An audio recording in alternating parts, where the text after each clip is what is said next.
Cancer du sein et sexualité, on en parle tout de suite avec mes invités.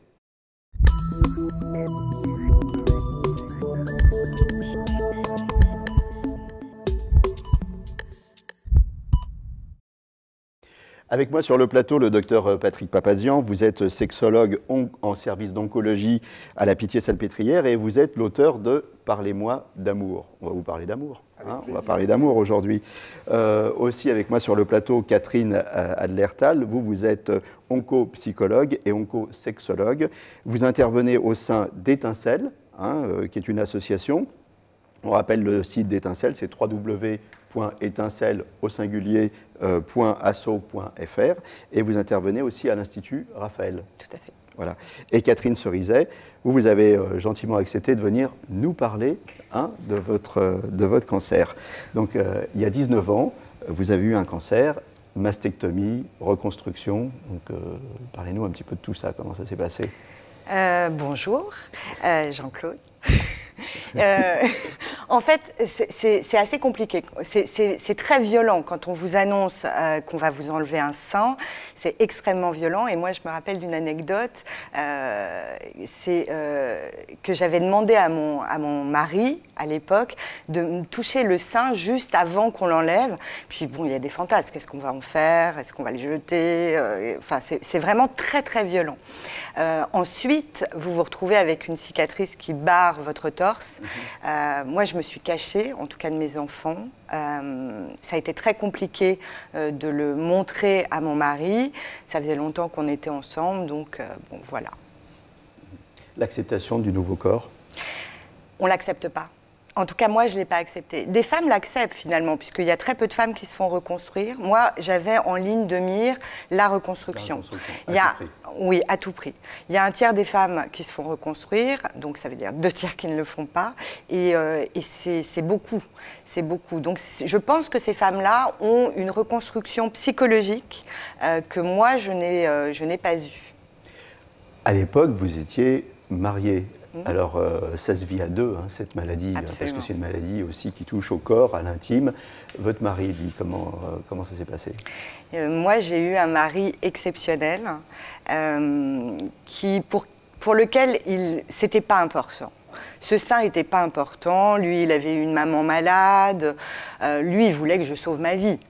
Voilà, le reste, c'était complètement accessoire. Après, on en a peu parlé de cette ablation du sein.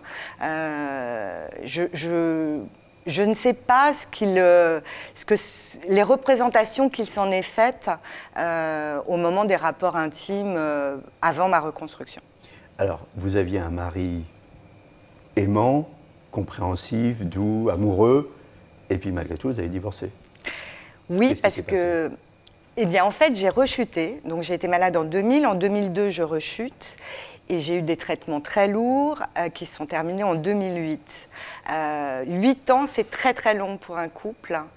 Et je suis passée par la case hormonothérapie, qui est un traitement qui est présenté comme quelque chose de simple, un médicament, vous ne perdez pas vos cheveux, etc. Et qui en réalité est extrêmement compliqué à vivre, notamment en termes de sexualité, parce que baisse de libido, anorgasmie, pour certaines femmes, ce qui n'a pas été mon cas, parce que j'ai été malade jeune, ménopause induite, donc quand vous avez 40 ans ou 35 ans et que vous êtes ménopausée, vous avez toutes les joies de la ménopause. Et tout ça, ça a été un peu long, en fait, je pense. Pour qu'on comprenne bien, donc plus de libido, plus envie de coucher avec son conjoint, plus d'orgasme, parce que vous avez dit pudiquement anorgasmie, donc plus d'orgasme. Ce qui a été mon cas, ce qui n'est pas le cas de tout le monde. Donc ça devient un peu une corvée. Alors, je peux pas dire, s'ils nous regardent, je peux pas dire que ça a été une corvée, mais c'est vrai que je faisais un effort et je me souviens, bon c'est il y a longtemps, mais il y a plus de 10 ans, mais je me souviens que je pleurais et j'étais persuadée que ça ne reviendrait pas. Et j'en ai parlé à mon oncologue qui m'a dit mais on peut pas accuser l'hormonothérapie de tous les maux. Et ça a été sa phrase exacte, je m'en rappelle très bien, sauf que je l'ai arrêtée et quand je l'ai arrêtée, les orgasmes sont revenus. Alors voilà, donc après, il y a une vie. Donc aujourd'hui, ça va bien. Alors aujourd'hui, comment vous dire? Ça va bien dans la mesure où ça fait 19 ans, donc le cancer est derrière moi. J'ai eu une dizaine d'opérations pour la reconstruction. Là, je viens d'apporter le point final à la reconstruction. Maintenant, quand vous rencontrez un nouvel amoureux, c'est compliqué de dire que déjà... Comment vous faites?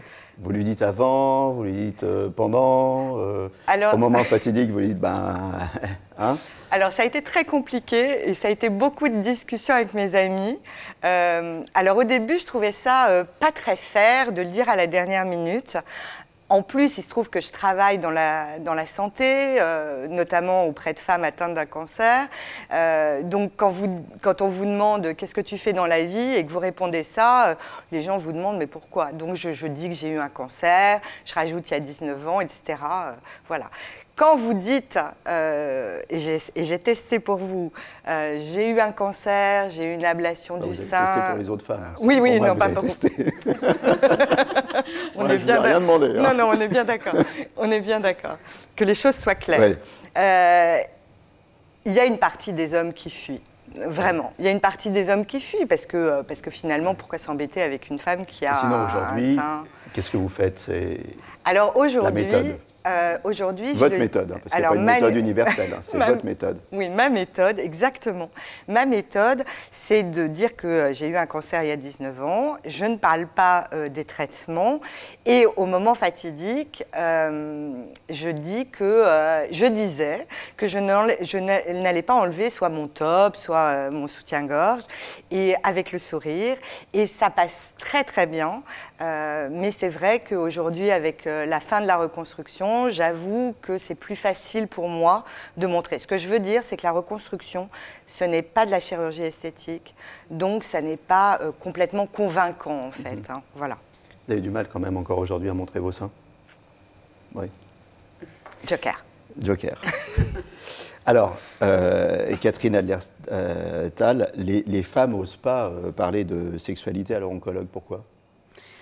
Parce que, si vous voulez, elles sont face à un médecin oncologue donc, qui va potentiellement leur sauver la vie, qui va les traiter pour un cancer, et donc elles ont un petit peu honte de... voilà, elles se disent... Si je ça paraît incongru de dire à quelqu'un qui va vous si sauver la vie... mais alors, sur le plan sexuel, comment ça va se passer? Ça fait un peu décalé. Donc souvent, elles n'osent pas. Les médecins n'en parlent pas forcément parce que ce n'est pas leur job, ils n'y connaissent pas forcément grand-chose, et puis eux, ils sont là justement pour vous sauver, vous guérir, etc.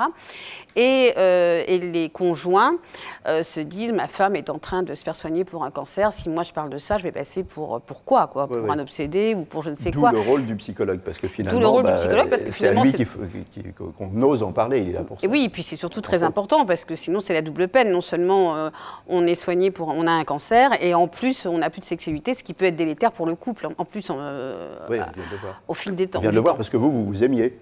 Oui. C'est vraiment le cancer qui a tué votre couple. C'est un dommage collatéral, on va dire. D'accord, voilà. Justement, alors pour que ces dommages collatéraux n'arrivent pas, il faut parler de la sexualité. Les principales préoccupations des patientes, qu'est-ce que c'est? C'est la réconciliation avec son corps, c'est le corps qu'on n'aime plus, le corps qui nous a trahis, le corps sur lequel on a perdu le contrôle. Donc en fait, un des gros travaux du psy ou de l'oncopsie, c'est de faire en sorte qu'on se réconcilie avec son corps et de faire prendre conscience que ce corps qui a été violenté par la chirurgie, par la chimio, par la radiothérapie, par éventuellement hormonaux, etc., redevienne source de plaisir. Et que voilà, de faire prendre conscience que le corps, c'est pas juste source de violence, mais c'est aussi source de plaisir. Oui. Et faire prendre conscience aux femmes aussi qu'on les aime pas que pour leur paire de seins. Tout à fait. Non. Vous savez, la sexualité, c'est très large. C'est pas juste la pénétration, c'est pas juste une partie du corps. Moi, je dis toujours, des pieds à la tête, tout peut être érotisé. Donc, avoir une sexualité adaptative, voilà, peut inventer un autre type de sexualité si on ne veut pas montrer ses seins, si on a mal, si changer de position. Enfin, moi, il y a toute une gamme de vous solutions. Nous faites rêver. Voilà, il y a toute une gamme de solutions. Qu'est-ce que vous nous conseillez? Qu'est-ce que vous conseillez aux femmes? Une reconstruction immédiate ou alors prendre du temps? Alors moi, je conseille certainement rien là-dessus. C'est à elles de prendre la décision en se renseignant, en parlant. Enfin, c'est à voir avec les médecins. Maintenant, moi, j'ai constaté, mais que, voilà, au début, quand j'ai commencé à travailler dans ce secteur, je pensais que la reconstruction immédiate était la solution idéale, et je me suis aperçue que pas forcément, parce que finalement, on rentre au bloc avec son sein, on sort du bloc avec un autre, un étranger, Ouais. Et on n'a pas eu le temps de faire on n'a pas eu le temps de faire le deuil, on n'a pas eu encore le temps d'adopter ce nouveau sein. Et parfois, j'ai vu des reconstructions magnifiques, parce que parfois les femmes les montrent en consultation, mais vraiment magnifiques, que la patiente n'acceptait pas. Donc vous voyez, c'est vraiment du cas par cas. Ça avance très vite, on n'a plus que 3 minutes. Patrick Papazian, j'ai envie de vous poser quelques questions quand même. Quelle solution le médecin peut apporter face au problème des traitements et notamment de l'hormonothérapie? Une solution capitale, déjà, c'est d'interroger les patientes sur les effets sur la sexualité, parce que bizarrement, on va se dire que tel médicament peut entraîner de l'eczéma au niveau du torse, des mains, des pieds, et on ne va pas demander au niveau des parties génitales. C'est étonnant, donc il faut poser les questions. Pour ce qui est de l'hormonothérapie, un des gros soucis qu'on a, c'est évidemment la sécheresse vaginale, qui peut aller jusqu'à l'atrophie vaginale, qui est très douloureuse, au-delà de la sexualité d'ailleurs. Et du coup, on a des solutions. Les solutions sont soit locales, des gels, des ovules, des canules, tout un tas de choses qu'on peut mettre localement sans hormones, à base de collagène, d'acide hyaluronique, de probiotiques et tout un tas de choses qui ne feront pas de mal et qui ne peuvent faire que du bien. On a des discussions très détaillées sur les lubrifiants. J'ai jamais parlé autant de lubrifiants qu'avec mes patientes en service d'oncologie, à base d'eau, à base de silicone, à base d'huile ou d'aloe vera ou de toutes sortes de choses. Et puis le laser CO2 fractionné, qui a fait son entrée il y a quelques années, qui est très efficace pour retrouver une humidification de la cavité vaginale, à raison de 3 ou 4 séances à reproduire éventuellement si l'effet s'estompe. Le problème étant que ça n'est pas pris en charge aujourd'hui. On lutte tous pour que ce soit pris en charge. Quelque chose de très important, quand on est soigné pour un cancer, on ne prend pas n'importe quoi sans en parler à son médecin. Surtout pas. Et parfois, les patientes et les patients, mais là on parle de ça, donc plus les patientes, croient bien faire et du coup vont prendre des choses naturelles. Et la nature, des fois, est très efficace et peut avoir des effets contraires avec les traitements. Le curcuma, l'ail, les compléments alimentaires, tout ce qui va être également le millepertuis, par exemple, tout ça peut avoir des interactions avec les traitements. Il faut le dire à son médecin si on prend ça. Alors, parfois, par contre, il y a des patientes qui font un pied de nez à la maladie en 30 secondes. Oui, il y a quelques patientes qui m'ont dit « mais moi, depuis que j'ai eu un cancer, j'ai ma libido qui a décuplé ». C'est un pied de nez à la maladie, c'est une espèce de vengeance. Et ben, la maladie ne m'aura pas et j'ai envie de vivre. Et la sexualité, c'est la vie. Catherine, en quelques secondes, le mot de la fin. Eh bien, oui, la sexualité, c'est la vie. Maintenant... C'est être vivante. Voilà, c'est être vivante. Et voilà. C'est un pied de nez. Eh bien, écoutez, on va se quitter là-dessus. Merci à tous d'être passés sur le plateau. Merci Patrick Papazian. Vous êtes auteur de Parlez-moi d'amour. On en a parlé aujourd'hui.